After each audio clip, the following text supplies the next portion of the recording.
ఓం శ్రీ మహాగణాధిపతయే నమ. ఓం శ్రీ గురుభ్యో నమ. ఓం నమ శివాయ. ఓం శ్రీ సాయినాథాయ నమ. శ్రీ మాతృసాయి బాబావారి సచరిత్రలో కాకా మహాజని స్నేహితుడి గురించి తెలుసుకుందాం. కాకా మహాజని స్నేహితుడు నిరాకార భగవంతుని ఆరాధించేవాడు. విగ్రహారాధనకు విముఖత చూపేవాడు. అతను బాబాకు నమస్కరించనని, వారికి దక్షిణ ఇవ్వనని షరతులు పెట్టాడు. అతడు కేవలం వింతలేవైనా తెలుసుకోవడానికి షిరిడీ వస్తానని అన్నాడు. కాకాజని ఈ రెండు షరతులకు ఒప్పుకోగా ఇద్దరూ కలిసి శనివారం రాత్రి బొంబాయిలో బయలుదేరి మరుసటి రోజు షిరిడీ చేరారు. వాళ్ళు మసీదు మెట్లు ఎక్కుతుండగానే మహాజని స్నేహితుని దూరం నుంచి చూసిన బాబా రండి రండని ఎంతో ప్రేమతో ఆహ్వానించారు. ఆ కంఠధ్వని సరిగా చనిపోయిన అతని తండ్రి కంఠస్వరంలా ఉంది. ఆ కంఠంలో ఉన్న మధుర శక్తి నిజంగా తన తండ్రి పలికినట్లే ఉండగా అతని హృదయం ద్రవించి తన మనోనిశ్చయం మరిచిపోయి బాబా పాదాలకు నమస్కరించాడు. బాబా తర్వాత కాకాను దక్షిణాడగగా అతడిచ్చాడు. మధ్యాహ్నం కాకా అతని స్నేహితుడు బొంబాయి తిరిగి వెళ్ళటానికి బాబా అనుమతికై మసీదుకు వెళ్ళగా బాబా మళ్ళీ కాకాను మాత్రమే 17 రూపాయలు దక్షిణ ఇవ్వమన్నారు. అప్పుడు అతని స్నేహితులు చిన్నబుచ్చుకొని కాకాతో మెల్లిగా బాబా ప్రొద్దున దక్షిణ నిన్నే అడిగారు, ఇప్పుడు కూడా నిన్నే అడుగుతున్నారు, కానీ పక్కనే ఉన్న తనని అడగడం లేదేమిటని అడిగారు. అప్పుడు కాకా ఈ సంగతి నువ్వే బాబాని అడగమని అన్నాడు. అంతలో బాబా కాకాతో అతని స్నేహితుడు ఏమంటున్నాడని అడిగారు. అప్పుడు అతని స్నేహితుడు స్వయంగా బాబాతో తననెందుకు దక్షిణ అడగటం లేదని అడిగాడు. అప్పుడు బాబా అతనితో దక్షిణ ఇవ్వాలని నీ మనస్సులో లేదు కాబట్టి నేను నిన్ను అడగలేదు, ఇప్పుడు నువ్వు ఇవ్వాలనుకుంటే ఇవ్వవచ్చు అన్నారు. అప్పుడు అతను ఎంతో సంతోషంతో బాబా అడగకుండానే కాకా మహాజని ఇచ్చినట్లే 17 రూపాయలు ఇచ్చాడు. ఇది చూసి కాకాకు ఆశ్చర్యం కలిగింది. ఎందుకంటే ఏ షరతులతో అయితే అతను షిరిడీ వచ్చాడో అతనే స్వయంగా ఆ షరతులను ఉల్లంఘించటం బాబా చమత్కారం కాదా అని ఆశ్చర్యపోయాడు. అప్పుడు ఆ మిత్రునితో బాబా కొంతసేపు కూర్చుని వెళ్ళమని చెప్పి తమ మధ్య ఉన్న అడ్డుగోడను తీసేయమని, అప్పుడు తామిద్దరూ ఒకరినొకరు ముఖాముఖి చూసుకోవడానికి అవకాశం ఉంటుందని చెప్పి అతని మనస్సులో ఉన్న భేదభావాన్ని తొలగిస్తూ మధుర బోధ చేసి వాళ్లకు బొంబాయి వెళ్ళడానికి అనుమతిచ్చారు. ఆ సమయంలో ఆకాశమంతా మబ్బులతో నిండి ఉండి ఏ క్షణమైనా వాన కురిసేలా ఉండటం చూసి శ్యామ బాబాతో దారిలో వర్షం వలన వాళ్ళు ఇబ్బంది పడతారేమోనని అనగా బాబా వాళ్ళు నిశ్చింతగా బొంబాయి చేరతారని హామీ ఇచ్చారు. కాకాకు బాబా మాటలపై పూర్తి విశ్వాసం ఉండడంతో ధైర్యంగా ఉన్నాడు. కానీ అతని స్నేహితునికి ప్రయాణంలో ఆటంకం వస్తుందేమోనని భయం. కానీ ఎటువంటి ఇబ్బందులు లేక వాళ్ళు బొంబాయి చేరారు. తర్వాత ఆ మిత్రుడు ఇంటికి వెళ్ళి తలుపు తెరిచేసరికి 2 పిచ్చుకలు నేలపై చచ్చిపడున్నాయి. 3వది బయటకు ఎగిరిపోయింది. అది చూసిన అతనికి ఎంతో బాధ కలిగింది. కిటికీలు మూయడం వలన తిండి నీరు లేకపోవడం వలనే ఆ 2 పిచ్చుకలు తన వలనే చనిపోయాయి. 3వ దానిని రక్షించడానికే బాబా తనకు వెంటనే బొంబాయి రావడానికి అనుమతి ఇచ్చారని తెలిచాడు. ఇతను షిరిడీకి వెళ్ళకముందు కాలు మీద పుండు లేచి చాలా కాలం దానితో బాధపడ్డాడు. షిరిడీ నుంచి తిరిగి వచ్చిన తర్వాత ఆ పుండు త్వరగా నయమైంది. ఆ రకంగా అనుమానంతో వెళ్ళి దర్శనం చేసుకున్న అతను సాయి యందు నమ్మకాన్ని భక్తిని పెంచుకున్నాడు. ఇక ఠక్కర్ ధరంసే జటాభాయ్. Thakkar Dharamsey Jatabhai high court leader. అతనికి ఒక కంపెనీ ఉంది. దానిలో కాకా మహాజని మేనేజర్గా పనిచేస్తున్నాడు. యజమాని మేనేజరు అరమరికలు లేకుండా అన్యోన్యంగా ఉండేవారు. కాకా అంత ముఖ్యమైన పదవిలో ఉండి తరచూ షిరిడీ వెళ్ళడమే కాక చాలా రోజులు అక్కడ ఉండిపోతూ ఉండేవాడు. యజమాని కారణమడగ్గా సాయి ఆజ్ఞ లభించలేదని చెప్పేవాడు. అందుచేత ఆ సాయిని ప్రత్యక్షంగా చూసి వారి మాయను కనిపెట్టే ఉద్దేశంతో యజమాని హోళీ పండుగ సెలవులలో కాకాతో కలిసి షిరిడీ వెళ్ళాలనుకున్నాడు. తాను ఐశ్వర్యవంతుడననే అహంభావంతో సాధువు కూడా ఒక సామాన్య మానవుడే అని, అతనికెందుకు శిరస్సు వంచాలని, ఎవరినైనా గుడ్డిగా ఎందుకు నమ్మాలని అనుకొని బాబాను పరీక్షించడానికి తానే స్వయంగా బయలుదేరుతూ కాకాతో అతను షిరిడీలో ఉండటానికి వీల్లేదని, వెంటనే తనతో పాటే తిరిగి వచ్చేయాలని అన్నాడు. కానీ కాకా తాను బాబా అనుమతి లేనిదే షిరిడీ నుంచి రాలేనని, అది తన చేతిలో లేదని చెప్పడంతో తిరుగు ప్రయాణంలో తనకు తోడుండడానికి ఇంకొక వ్యక్తిని తీసుకుని ముగ్గురు షిరిడీ బయలుదేరారు. భగవంతుని దగ్గరకు, గురువు దగ్గరకు రిక్తహస్తాలతో వెళ్ళకూడదని కాకా దారిలో 2 సేర్ల ఎండు ద్రాక్షలు గింజలతో ఉన్నవి కొన్నాడు. షిరిడి చేరి బాబా దర్శనానికి మసీదుకు వెళ్ళారు. అప్పుడక్కడ బాబాసాహెబ్ తర్కడ్ ఉన్నాడు. అతనితో టక్కర్ ఎంతో ఆతృతగా ఎందుకు షిరిడీ వచ్చాడని అడగ్గా తర్కడ్ బాబా దర్శనానికి వచ్చానని చెప్పాడు. అప్పుడు టక్కర్ ఇక్కడ అనేక చమత్కారాలు మహిమలు జరుగుతున్నాయని విన్నానని చెప్పాడు. దానికి తర్కడ్ బాబా దగ్గర ఏమైనా అద్భుతాలు చూడాలనుకోవడం తన నైజం కాదని, అటువంటి కోరికే తనకు లేదని, తనకి కావలసినది బాబా దర్శనమేనని చెప్పాడు. అంతేకాదు అలాంటి ఆలోచనలున్న వారి కోరికను బాబా తీరుస్తారని కూడా చెప్పాడు. బాబా పాదాలకు నమస్కరించి కాక ఎండు ద్రాక్ష పళ్ళనివ్వగా బాబా ఆ పళ్ళను పంచిపెట్టడం మొదలుపెట్టారు. టక్కర్ కూడా కొన్ని పళ్ళనిచ్చారు. అతనికి ఆ పళ్ళు తినడం ఇష్టం లేదు. ఎందుకంటే డాక్టర్ అతనికి కడిగిన పళ్ళను మాత్రమే తినమని సలహానిచ్చాడు. ఇప్పుడు ఇంతమందిలో తానొక్కడే పళ్ళను కడుక్కోవటం బాగుండదని తలచి టక్కరు తన ఇష్టానికి విరుద్ధంగా పళ్లను తిని పవిత్రమైన మసీదులో గింజలను ఉమ్మకూడదని తన జేబులోనే వాటిని వేసుకున్నాడు. బాబా సత్పురుషుడైతే తనకు పళ్ళు ఇష్టం లేదని గ్రహించేవారని మనసులో అనుకున్నారు. అతను ఇలా అనుకున్న మరుక్షణం బాబా అతనికి మరికొన్ని పళ్ళనిచ్చారు. ఇక ఇప్పుడు తను వాటిని తినదలుచుకోలేక చేతిలోనే పట్టుకున్నాడు. అప్పుడు బాబా అతనితో తినేసేయమన్నారు. ఇక తప్పదని టక్కరు వాటిని నోట్లో వేసుకున్నాడు. ఆశ్చర్యంగా అందులో గింజలు లేవు. అద్భుతాలు చూడాలనుకున్న అతనిపై ఈ అద్భుతం ప్రయోగింపబడింది. బాబా అద్భుత శక్తికి ఆశ్చర్యపోయాడు. అతని అహంకారం అణిగిపోయింది. అతని పక్కన తర్కడు కూర్చొని ఉన్నాడు. అతడికి ఎట్లాంటి పళ్ళు వచ్చాయి అడగ్గా గింజలున్నాయని అతను సమాధానమిచ్చాడు. తనలో ఉన్న భావాన్ని స్థిరపరుచుకునేందుకు బాబా సత్పురుషుడైతే ఇప్పుడు పళ్లను కాకాకు మొదట పంచాలని అనుకున్నాడు. ఈ భావాన్ని గ్రహించిన బాబా ఇతరులకు పంచేవారు కాస్త మళ్ళీ కాకా నుంచి పళ్లను పంచడం ప్రారంభించారు. ఈ నిదర్శనంతో టక్కరు బాబా సత్పురుషుడని సంతృప్తి చెందారు. శ్యామ టక్కరును కాకా యజమాని అని పరిచయం చేయగా బాబా కాకా యజమాని వేరే ఉండగా ఇతనిలా కాకా యజమాని అవగలడని ప్రశ్నించారు. ఇది విన్న కాకా చాలా సంతోషించాడు. అవును, మరి మనకందరికీ యజమాని ఆ సాయే కదా. టక్కరు తన మనోనిశ్చయాన్ని మరచి బాబాకు నమస్కరించాడు.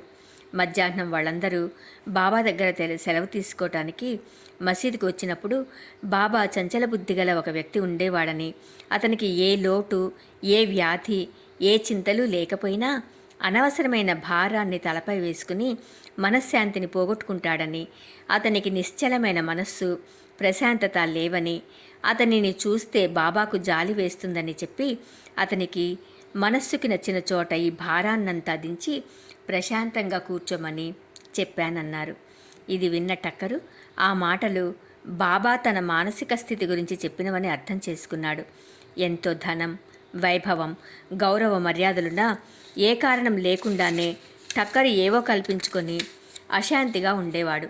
ఇది అర్థం చేసుకున్న టక్కరు తన ప్రవర్తన మార్చుకోవాలని నిర్ణయానికి వచ్చాడు. కాకా కూడా తన వెంట బొంబాయి వస్తే బాగుండునని టక్కర్ మనసులో అనుకున్నాడు. బాబా కాకాకు వెళ్ళడానికి అనుమతినిచ్చి టక్కర్ కోరిక నెరవేర్చి అతన్ని సంతుష్టపరిచారు. ఇలాంటి ఎన్నో నిదర్శనాలతో టక్కర్ సాయి సత్పురుషుడని గ్రహించాడు. కేవలం ఒక్కసారి దర్శనంతోనే అతనిలో పరివర్తన కలిగింది. ఇక హరికానోబా. బొంబాయిలో హరికానోబా అనే పెద్ద మనిషి తన స్నేహితుల ద్వారా, బంధువుల ద్వారా బాబా లీలలు చాలా విన్నాడు. కానీ నమ్మలేదు. ఎందుకంటే అతనిది సంశయ స్వభావం. అందుకే తానే షిరిడీ స్వయంగా వెళ్ళి బాబాను పరీక్షించాలనుకున్నారు. కొంతమంది స్నేహితులతో కలిసి షిరిడీ వెళ్ళాడు. అతడు తలపై జలతారు పాగాతోనూ కాళ్లకు కొత్త చెప్పులతోనూ ఉన్నారు. బాబా దగ్గరికి వెళ్ళి నమస్కారం చేయాలని అతనికి అనిపించింది. తన కొత్త చెప్పులు ఎక్కడ వదిలిపెట్టి బాబా దర్శనానికి వెళ్ళినా పోతాయేమోనని భయపడ్డాడు. కానీ చేసేదేమీ లేక ఆ చెప్పులు మసీదు ముందొక మూలగా పెట్టి బాబా దగ్గరకు వెళ్ళి భక్తిపూర్వకంగా నమస్కారం చేసి ఊది ప్రసాదం అందుకుని బయటకు వచ్చి చూసేసరికి చెప్పులు లేవు. చెప్పుల కోసం ఎంత వెతికినా కనిపించక చిరాకు పడుతూ తన బస్సుకు వచ్చాడు. అతను ఏ పని చేస్తున్నా అతని ధ్యాసంతా చెప్పుల మీదే ఉంది. బాబా దర్శనానికి వచ్చేవాళ్ళు ఎవరైనా ఆ చెప్పులు తీసి ఉండవచ్చు. మరి బాబా సర్వాంతర్యామి అయినప్పుడు చెప్పులు ఎవరు తీసుకెళ్లారో తెలుసుకోలేరా అని ఆలోచిస్తూ భోజనం కూడా సరిగా చేయలేకపోయాడు. అన్నం తిన్నాక చేయి కడుక్కోవడానికి బయటకు వచ్చేసరికి ఒక పిల్లవాడి చేతిలో ఒక కర్ర చివర ఆ చెప్పుల జత ఉంది. అతను హరికా బేటా జరీకా ఫేటా అని అరుస్తూ వెళుతున్నాడు. అది చూసిన హరికానోబా ఆనందంతో ఆ పిల్లవానిని పిలిచి ఆ చెప్పులు తనవేనని, అవి అతనికి ఎక్కడ దొరికాయని అడిగాడు. అప్పుడు ఆ అబ్బాయి ఎవరైతే తన పేరు హరి అని, తాను కా అంటే కానోబా కొడుకునని చెప్పి తన తలపై ఉన్న జరీపాగాను చూపిస్తే ఆ చెప్పులు వారికివ్వమని బాబా చెప్పారని అన్నాడు. అప్పుడు హరికానోబా తన జరీపాగా చూపించి తానే హరికానోబా అని చెప్పగా ఆ అబ్బాయి చెప్పులిచ్చి వెళ్ళిపోయాడు. హరికానోబా చాలా ఆశ్చర్యానందాలు పొందాడు. తన తల మీద జరీపాగా అందరికీ కనిపించవచ్చు, కానీ తన పేరు, తన తండ్రి పేరు బాబాకు ఎట్లా తెలిసాయి? తను ఇదే మొదటిసారి షిరిడీ వచ్చాడు. అతను బాబాను పరీక్షించడానికే షిరిడీ వచ్చాడు. ఈ విషయం వలన బాబా సత్పురుషుడని తెలుసుకున్నాడు. అతనికి కావలసింది బాబాను పరీక్షించడం. అది పూర్తిగా నెరవేరడంతో అతను సంతోషంతో ఇంటికి వెళ్ళాడు. ఇక సోమదేవస్వామి బాబాను పరీక్షించడానికి వచ్చిన వాళ్లలో ఇప్పుడు ఒక సాధువు గురించి తెలుసుకుందాం. నాగపూర్లో ఉండే కాకాసాహెబ్ దీక్షిత్ తమ్ముడు భాయీజీ 1906లో హిమాలయాలకు వెళ్ళినప్పుడు అతనికి సోమదేవస్వామి అనే సాధువుతో పరిచయం కలిగింది. ఆ సాధువు ఉత్తర కాశీలో ఉండేవారు. వారి మఠం హరిద్వారంలో ఉండేది. వారిద్దరూ పరస్పరం చిరునామాలు ఇచ్చుకున్నారు. 5 సంవత్సరాల తర్వాత సోమదేవస్వామి నాగపూర్ వచ్చి భాయీజీ ఇంట్లో దిగినప్పుడు మాటల సందర్భంలో బాబా లీలలు విని సంతోషించాడు. షిరిడీకి వెళ్ళి బాబాను చూడాలనే గట్టి కోరిక అతనికి కలిగింది. భాయీజీ నుంచి పరిచయపు ఉత్తరం తీసుకుని షిరిడీ వెళ్ళాడు. షిరిడీ సమీపమునకు రాగానే మసీదుపై 2 పెద్ద జెండాలు కనిపించాయి. సాధారణంగా యోగులు ఎక్కడెక్కడో ఉంటారు. అందరి ప్రవర్తన, జీవనం ఒకేలా ఉండవు. వారి యోగ్యతలను అంచనా వేయడానికి వారి ప్రవర్తన ప్రమాణం కాదు. ఈ స్వామి మాత్రం ఈ విషయాలను అర్థం చేసుకునే స్థితిలో లేక జెండాలను చూడగానే బాబా జెండాలపై మక్కువ చూపించడం బాబాకున్న కీర్తికాంక్షను తెలియచేస్తుందని, సాధువులకు ఇలాంటి గొప్ప గౌరవ మర్యాదలు అవసరమే లేదని, ఇటువంటి బాబా దర్శనం తనకు అవసరమే లేదని, ఇంత దూరం వ్యర్థంగా వచ్చానని, ఇటువంటి డాంబికమైన యోగిని దర్శించడం కన్నా ఇంటికి తిరిగి వెళ్ళడం ఉత్తమమని నిర్ణయించుకున్నాడు. ఆయనతో ఉన్నవారు ఉత్తి జెండాలకే ఇంత ఇదైపోతే ఇక షిరిడీలో ఉన్న గుర్రం, పల్లకీలు, ఆడంబరమైన సరంజామా మొదలైన బాహ్యాలంకారాలకు ఇంకెంత చిరాకు పడతారోనని అన్నారు. ఇది విన్న స్వామి ఇంకా గాబరా పడిపోయి గుర్రాలు, పల్లకీలు, జట్కాలతో ఉన్న సాధువును తానెక్కడా చూడలేదని, ఇక వెనుకకు తిరిగి వెళ్ళిపోవడమే మార్గమని అన్నాడు. అప్పుడు ఆయనతో ఉన్నవాళ్ళు ఈ జెండాలు ఆర్భాటాలతో బాబాకు పనిలేదని, బాబా భక్తులు బాబాపై తమకు గల ప్రేమను చాటుకోవడానికి వీటినన్నింటినీ అమర్చారు. కానీ వీటితో బాబాకు ఎటువంటి ప్రమేయం లేదని, వారికే గౌరవ మర్యాదలు అవసరం లేదని, అనవసరమైన ఆలోచనలకు తావివ్వక కేవలం వారి దర్శనం చేసుకొని వెంటనే తిరిగి వచ్చేయమని ఆ సాధువుకు సలహా ఇచ్చారు. ఆ సాధువు వారు చెప్పిన ప్రకారం బాబా దర్శనానికి వెళ్ళాడు. బాబాను చూస్తూనే స్వామి హృదయం ద్రవించిపోయింది. ప్రేమతో కళ్ళు చెమ్మగిల్లి మనసు ప్రసన్నమైంది.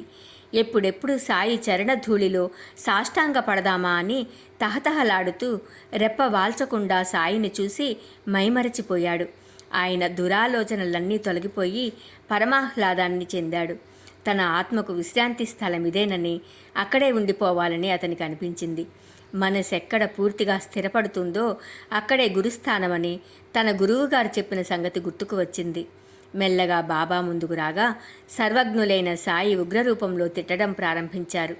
తమ వైభవాలు, ఆర్భాటాలు తమ దగ్గరే ఉండనివ్వమని, మసీదుపై జెండాలు ఎగరేసుకునే వారి దర్శనానికి ఎందుకు వచ్చినట్లని, ఇక్కడ ఒక్క క్షణమైనా ఉండడానికి వీలు లేదని బాబా కోపించారు.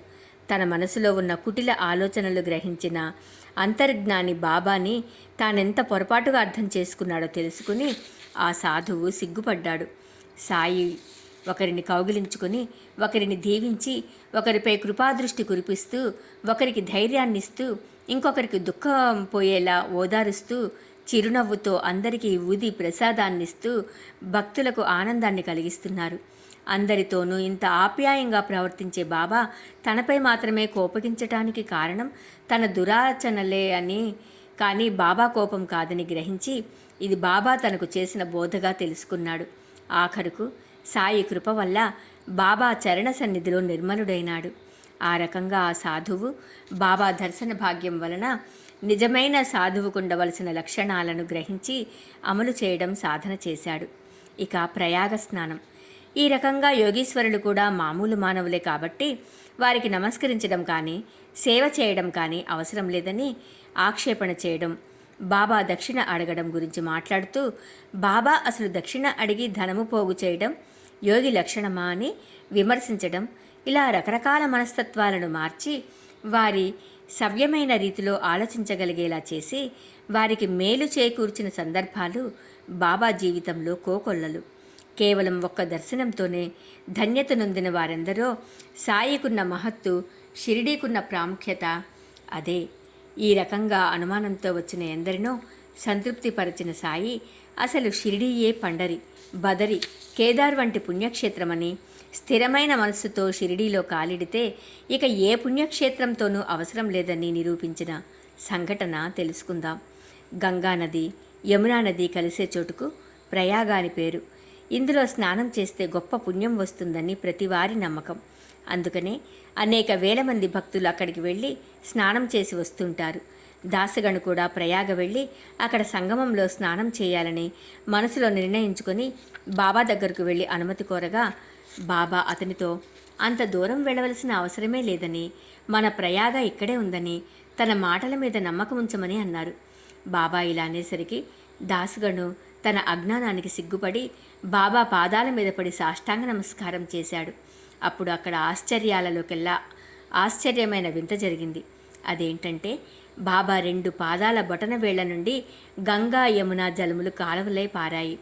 ఆనందాశ్చర్యాలతో ఈ చమత్కారాన్ని చూసిన దాసగను భక్తి పారవస్యంలో మునిగిపోయి తడిసి ముద్దైనాడు. అతని హృదయంలోంచి కవితాగానం శ్రీ సాయి లీలా గాన రూపంలో ఉప్పొంగింది. అతని మనస్సు బాబా పాదాల యందు లగ్నమైపోయింది. ఈ విధంగా దాసుగణు ప్రయాగ స్నానం చేయాలన్న కోరికను బాబా షిరిడీలోనే తీర్చడమే కాకుండా మనస్ఫూర్తిగా భావిస్తే ప్రయాగ లాంటి ఏ ఇతర పుణ్యక్షేత్రమైనా షిరిడీలోనే ఉంది అన్న అభిప్రాయం స్థిరపడి బాబా మీద నమ్మకం బలపడుతుందని నిరూపించారు. త్వమేవ సర్వం మమదేవ దేవ. 8వ అధ్యాయం సంపూర్ణం. ఓం నమఃశివాయ. ఓం శ్రీ సాయినాథాయ నమః. సర్వం శ్రీ సాయినాథార్పణమస్తు.